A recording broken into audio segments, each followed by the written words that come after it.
computer. Back to share screen. Okay. I think we're all set. Go. Okay. Well, good morning. Welcome to my presentation on contemporary reform liturgical music.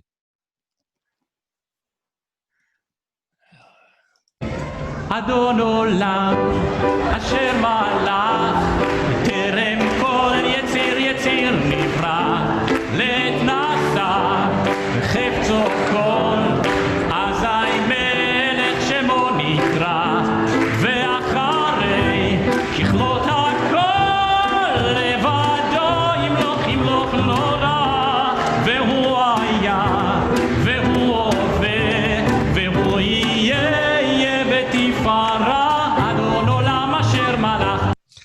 Well, maybe that one's a bit too contemporary. Let's try again. Good morning and welcome to my presentation on contemporary reform liturgical music. Before I start the presentation, however, a few ground rules. First of all, I am going to try to mute everyone during the presentation. Let's see, where's that mute button? Well, okay, I won't. If you have a question for me in the middle of the presentation, just use the chat option to pose the question or wait until the end of the talk. At the end of the talk, I'll unmute everyone so we can have a discussion, and I will try to answer the questions posted by all of you. Be aware that I'm recording this presentation. I'm hoping to make a YouTube video out of it. If you're interested in listening to this video again, go on to YouTube in about a week, do a search for my name, and that should take you to the video. Finally, I'm claiming fair use application of copyrighted material that's being presented in this talk. Okay, first of all, I want to mention a couple of the sources that I've used in preparing this presentation. The Kliegman article was my primary source of information. The article is somewhat dated, but much of the changes in reform liturgical music that I'm going to be describing took place prior to the article's publication. And in addition, I also obtained information from various articles in Reform Judaism, Wikipedia, myjewishlearning.com, and others. So in this presentation, I'm hoping to answer several questions regarding contemporary reform liturgical music. The first question is, what do we mean by contemporary? Next, we'd like to know what reform liturgical music was like before it became contemporary. And then we'll look at three major influences on contemporary reform liturgical music. The influence of Israeli music, the influence of American folk music, and the influence of rock music. Okay, before we go any further, if we're going to speak of contemporary, we've got to define what we mean by contemporary. So we're going to set our defining date for contemporary to be that of the Six-Day War in Israel. So we're going to consider contemporary to be music written after that date. Now, if you notice, tomorrow is going to be the anniversary of the conclusion of the Six-Day War. Now, why did I pick that date? As we're going to see in this presentation, the late 1960s and early 1970s experienced a major paradigm shift in the music heard in Reform synagogues. So if we want to pick a specific date in the late 1960s, the date of the Six-Day War is as good as any. Yep. Now, we probably ought to define... Musicians behind it. I'm sorry, what? We probably ought to also define liturgy. Although often used to describe Christian worship, the general meaning of liturgy is the customary form of public worship performed by a religious group. So what we do in our Friday night services is liturgy.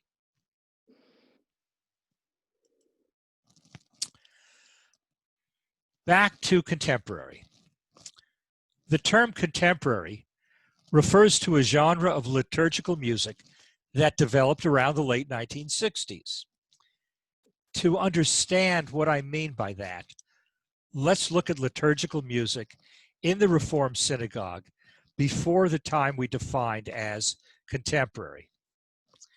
Now, this was the era of what we now call classical reform. The service was, please excuse the expression, a high church service, quite formal, with an organ and a choir. The music sounded like mid-19th century German Romantic. The term I like to use is bad Mendelssohn. Well, that's not really fair. Some of the music from that era is quite good and spiritually uplifting. For example, the Janowski rendition of Avinu Malkeinu happens to be one of my favorites. So I'm going to play for you an example of music from the classical Reform era. You might recognize it as Psalm 121, Esa Enai El Harim, but then again, you might not recognize it because it's in English and it sounds very church-like.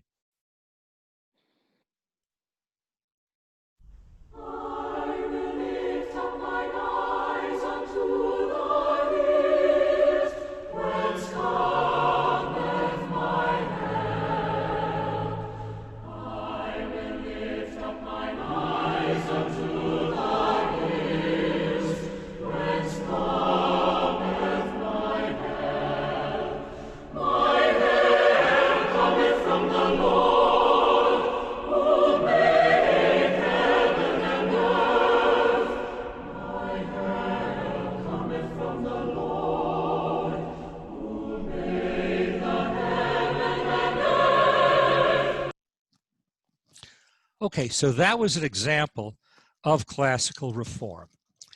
Keep this version of Esa Enai in mind, as we're going to encounter a very different rendition in a few minutes. Now, the English language was used almost exclusively. For example, the 1932 Union hymnal contained 284 hymns. All but 4 were in English. Hymn number 230 even used the Ode to Joy theme from the 4th movement of Beethoven's 9th Symphony.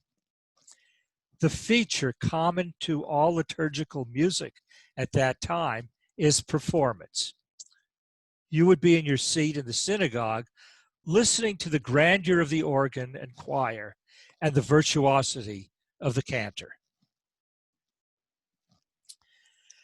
The nature of the music began changing in the 1960s and 1970s in many Reformed congregations. In today's presentation, I want to look at the effects of 3 major influences on the changes in contemporary Reformed liturgical music.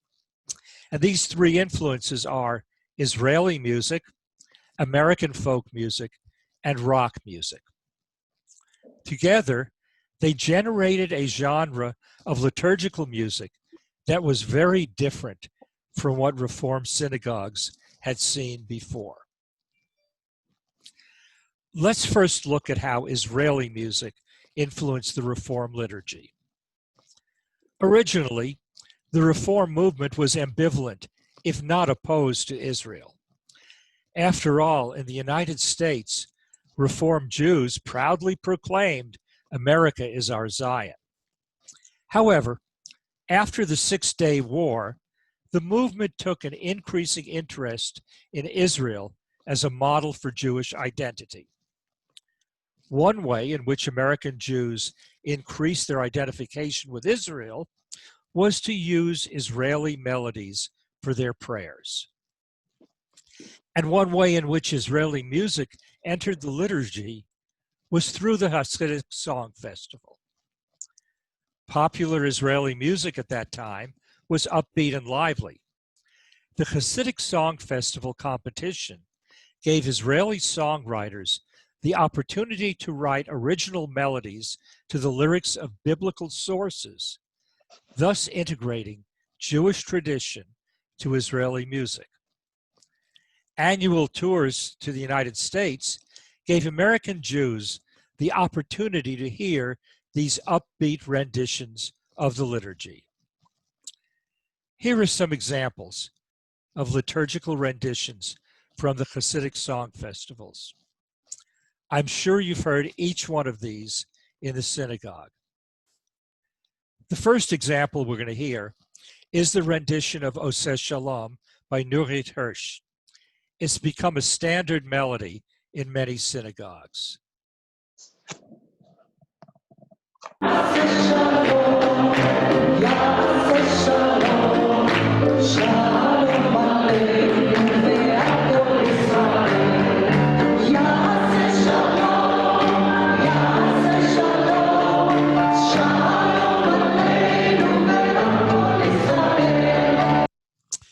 That clip actually is of Nurit Hirsch singing her own composition.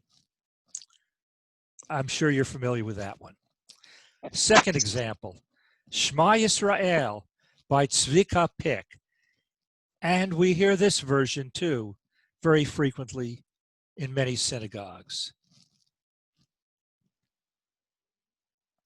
Shema Yisrael Adonai Eloheinu Adonai Echad. Shema Yisrael Adonai Eloheinu Adonai Echad.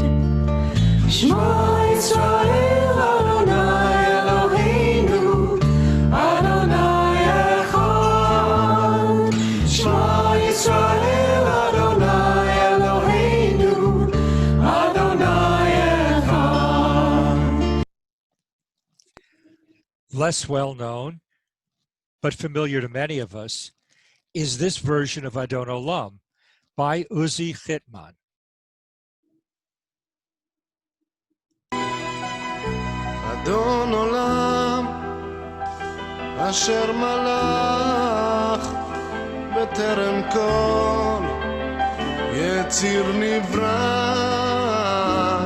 Et Nasa B'chefzo Kol Azai Melech Shemo Nikra Ve'acharei Kichlot HaKol. And so, primarily through the Hasidic Song Festival, Israeli music entered the Reform liturgy.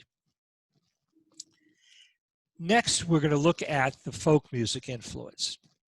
But before getting into American folk music, we need to talk about Shlomo Carlebach. And there's a problem nowadays talking about Carlebach. Shortly after his death, accusations of sexual abuse appeared in Lilith magazine. And obviously, he was unable to defend himself, but his popularity appears to have gone down since the Lilith articles appeared. Carlebach was really the first who bridged the gap between Hasidic tunes and folk music.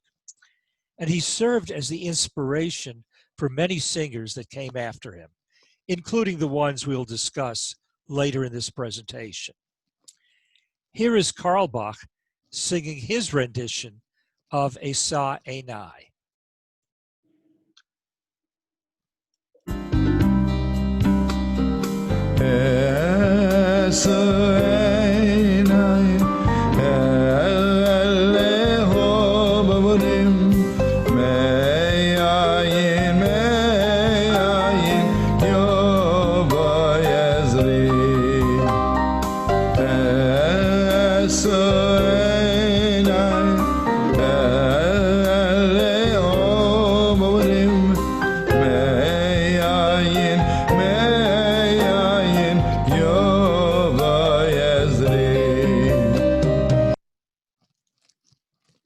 Now, Carlebach was Orthodox and a performer and did not necessarily intend for his music to enter the Reform liturgy. However, it did. For example, the rabbi in the Reformed synagogue I belonged to 40 years ago was a fan of Karl Bach and incorporated many of his songs into our services. To understand the influence of American folk music on Reformed liturgical music, we have to look at Jewish summer camps in the 1960s. Singing was a large part of these camps. Campers would sing Israeli songs and Karl Bach songs, and then they would sing American folk or folk style songs of the times. You know, like Puff the Magic Dragon, Blown in the Wind, Leaving on a Jet Plane. Sang those as well as black spirituals. But what happened when they returned home from summer camp? Cantor Jeff Klepper, looking back on his days as a camper, said, "But what was our Jewish music heritage? Well, in shul, it was Fried and Binder. There was nothing for us in the synagogues in the late 1960s, nothing." Fried and Binder were early to mid-20th century Jewish composers who wrote many works for Reformed synagogues. The 1960s were the time of folk song revival in the United States, with artists such as Pete Seeger, Bob Dylan, and many others performing throughout the country and on media. An important aspect of folk singing was participation. The audience, whether it be attending a live performance or listening to the artist's recording, would sing along with the music. Klepper again. Pete Seeger's music had an ethos to it, and the ethos was everybody sings. At the same time, the amount of Hebrew incorporated in the Reformed service was increasing. Rabbi Dan Freelander, our people wanted to hear Hebrew, and they wanted to sing Hebrew, so Hebrew becomes a real crucial piece. So now we've reached a point where English language folk songs were being replaced by Hebrew songs in the same style, often based on liturgical text. And finally, what was to be used for instrumental accompaniment? Campers were hiking into the woods to sing around a campfire. There was no place to plug in an organ, and a piano was too big to schlep, so the guitar was the obvious choice. Klepper, we took Reform Warhorse melodies and played them on the guitar. We stripped them of their choral music. And now the campers returned home, filled with enthusiasm about their being Jewish. They were excited about the songs they sang at camp and wanted to sing these new songs in their synagogues. This idea was not readily accepted by cantors and led to conflicts. After all, with the music more accessible to a lay congregation, what is the need for a highly trained cantor? Can a cantorial soloist with a guitar fulfill the same function? Classically trained cantors were performers, but congregants wanted to sing as well. The role of music in the service was changing from performance to participation. Congregants wanted synagogue music to be more accessible. So now Debbie Friedman came on the scene.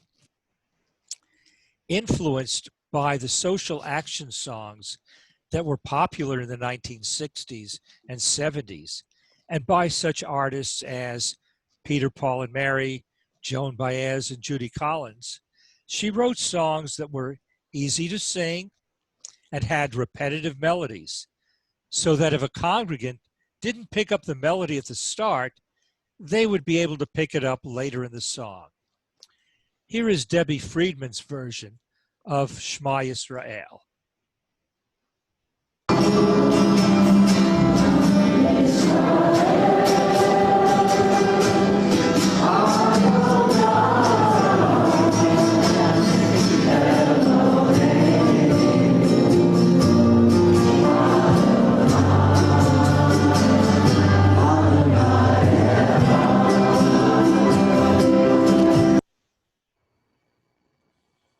think that's a version that a lot of us are familiar with. Her music was subject to criticism because the melodies were not based on Jewish tradition, or at least Ashkenazic Jewish tradition. Her response was that the music was indeed based on tradition. She said, "My music may be uniquely American, but it is rooted in a tradition that is Russian and Hungarian and influenced by Israel." Two additional factors helped to enhance her popularity among Reform congregations. The first was the idea of the healing service. At some point in the regular service, a Mishaberach prayer is added. This enables congregants to think of family and friends who are ill and in need of healing, either physically or emotionally. Friedman's rendition of the Mishaberach prayer became an integral part of the liturgy.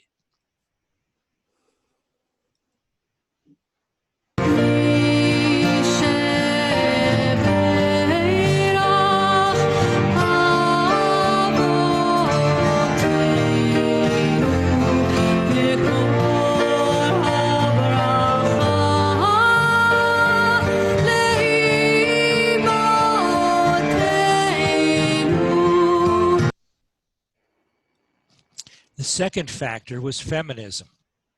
Women were being mentioned now in the religious service. Whenever we mentioned the patriarchs, Abraham, Isaac, and Jacob, we added mention of the matriarchs, Sarah, Rebecca, Rachel, and Leah. When we mentioned Moses, we also mentioned Miriam. Friedman's Miriam song became a staple, if not of the regular liturgy, then of every Debbie Friedman performance. Dancing with their timbrels followed Miriam as she sang her song. Sing a song to the one who we've exalted. Miriam and the women danced and danced all night long. And the other major early contributor to the folk-style Reform liturgy during this period was the duet Kol Beseder. This duet consisted of Rabbi Dan Freelander and cantor Jeff Klepper. The factors that influenced Kol Beseder were very similar to those that influenced Debbie Friedman, with perhaps the explicit addition of Israeli influences. For example, the syncopation, that is the stressing of a weak beat, is more pronounced in the music of Kol Beseder than in that of other artists, and perhaps that is more of the Israeli influence. Listen to it, for example, in their rendition of Shalom Rav, a version sung in many Reform synagogues nowadays.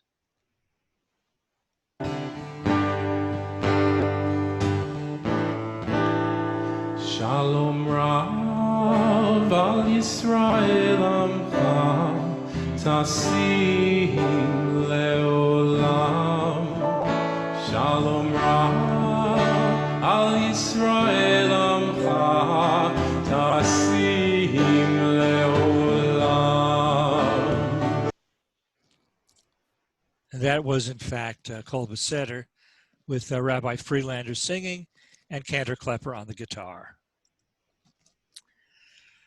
We said that much of contemporary Reform ritual music is based on the American folk tradition. But what are these characteristics that make it folk-like music? First of all is the presence of the guitar, typically as the solo accompaniment. Next, we have simple chord progressions. To illustrate this statement, let me show you an example from Shalom Rav. Even if you can't read music, you can follow the chord progressions as the letters above the musical notes. We see only one chord per measure of the song, a D major chord, followed by a C major chord, followed by a G major chord, followed by an A major chord. That is D, C, G, A. 4 chords in 4 measures, and these are simple chords. Going on to the verse, we see A, G, A, G, A, only two different chords. And that's what we mean by simple chord progressions. Next, we have simple time signatures. In 3 or in 4, that is 3 beats to the measure, sort of like a waltz, 1, 2, 3, 1, 2, 3. Or we could have 4 beats to the measure, like we do in Shalom Rav. Finally, there's the key that the song is pitched in. It turns out there's a slight difference in mood as you go from one key to another. Most folk songs are pitched in the keys of C, G, D, or A. Now, I didn't really know this was a characteristic of folk music until I did some reading about it. In the case of Shalom Rav, we're in the key of D. Although folk music has strongly influenced our contemporary liturgy, we also have to consider the influence of rock music. And to introduce the influence of rock music, let's examine the contributions of Craig Taubman. Taubman started out as a composer and performer of children's music, but in more recent years has added Jewish music to his compositions. Taubman came from a conservative Jewish background. This differs somewhat from the Reform background of the artists we spoke of previously.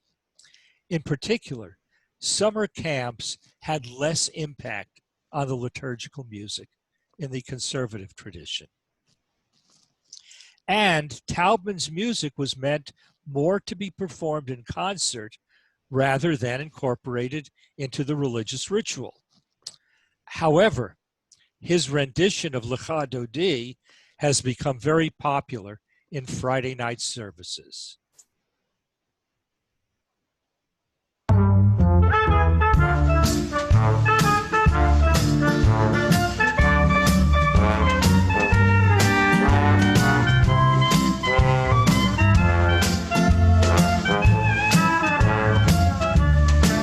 Lecha lecha dodi, likrat likrat kala, b'nei penei Shabbat nekavela. Lecha lecha dodi, likrat likrat kala, b'nei penei Shabbat nekavela. La la la la lecha dodi, likrat likrat kala. Now, rock music differs from folk music in several ways. First of all, rock is played by an ensemble. The standard ensemble is a guitar, drums, bass, and voice. And it's not unusual to include 1 or 2 wind instruments as well. Tempos are significantly faster than in folk. Compare, for example, the tempo of Taubman's Lecha Dodi with that of Kol Besetter's Shalom Rav. Finally, there's a strong emphasis on beats 2 and 4.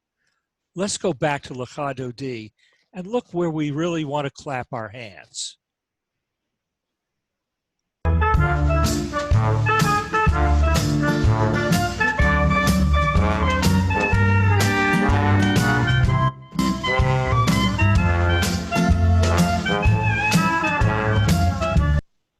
You notice you want to clap on beats 2 and 4.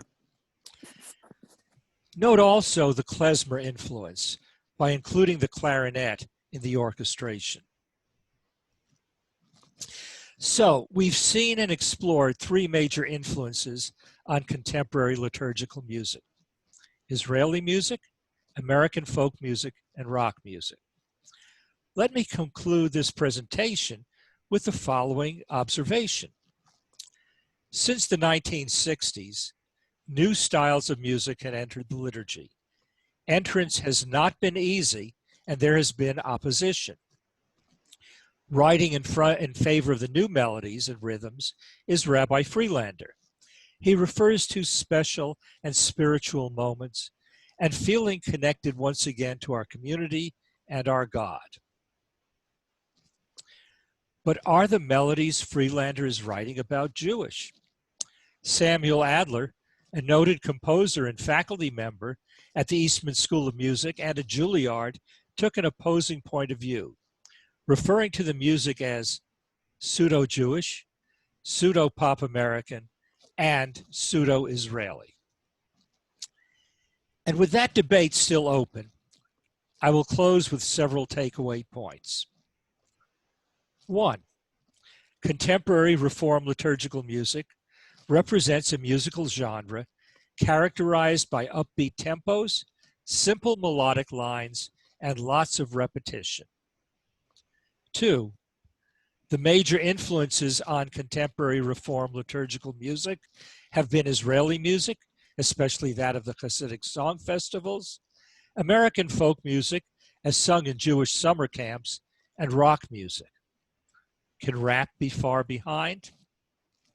And 3, the major emphasis on contemporary Reform liturgical music has been participation rather than performance. So this concludes my presentation.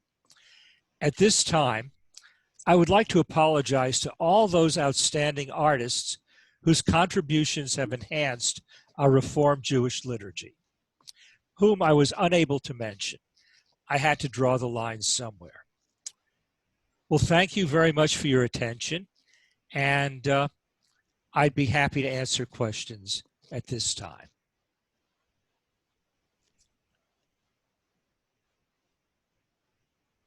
Okay. So, any questions? See how Nice job. Very nice job. Nice presentation, George. Thank you. Thank you. Thank you. Excellent. Very Excellent. informative. Let's see what we have on the chat line here.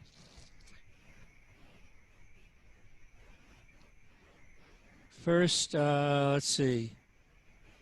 From Alan to me privately. Whoops. Alan and I sang this at Beth Israel for many years. We also sang it in Hebrew as well. Was that version of SI-A9? SI&I, yeah. Oh, okay. Yeah, we did both at Beth Israel. During high holidays, we sang that. Oh, okay. Very good. David, Mendelssohn was Jewish. No. Not quite. Moses Mendelssohn, his grandfather, was Jewish. Felix Mendelssohn was baptized. So, yeah, But he was influenced. He was heavily influenced by. I wouldn't doubt that. I wouldn't doubt that. Yeah, yeah. Seth. In fact, some of the Jewish melodies were kind of infiltrated into his songs. Yeah. Seth, was there a particular influence that developed the fact that minor keys are present for many prayers and songs? Most classical music was in major, and while the Romantic era started to explore minor keys, it was mainly in very slow forms like Moonlight Sonata. Since these examples are before the fast-paced rock, what influenced this quick beat?